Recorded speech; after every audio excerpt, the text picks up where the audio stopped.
Diving in on why prayer is very negative to a society or civilization is not because that praying is bad.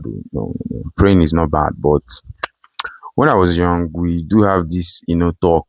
Your parents will always tell you that if things are not working well with you, if things are not doing with you, and you'll be hearing this in so many churches that you should pray, that God answers your prayers, so on and so forth.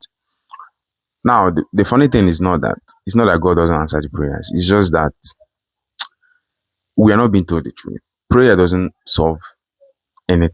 I would just say it that way because you can pray from now till next year, nothing will happen. Or nothing will happen. Sorry.